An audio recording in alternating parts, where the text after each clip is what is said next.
No coração de Ponta Grossa, uma construção atravessou quase um século preservando histórias. Construída em 1926 por Alberto Tillen, empresário ligado à tradicional cervejaria adriática, a Vila Hilda recebeu esse nome em homenagem à sua esposa, Hilda.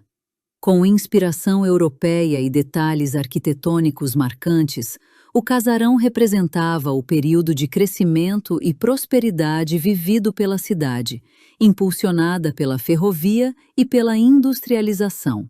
Mas o tempo deu à Vila Hilda uma nova missão. O antigo lar de uma família tornou-se um espaço dedicado à memória de muitas gerações. Hoje, o casarão abriga o Museu Municipal Aristides Expósito, reunindo um acervo que revela fragmentos da história, da cultura e do cotidiano de Ponta Grossa. Cada objeto, fotografia, móvel ou detalhe preservado parece guardar uma lembrança.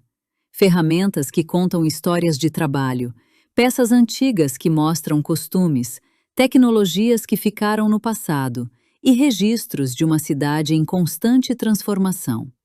Mais que visitar um museu, caminhar pela Vila Hilda é percorrer corredores onde diferentes épocas se encontram. Uma casa construída para uma família que quase 100 anos depois se tornou a casa das memórias de toda uma cidade.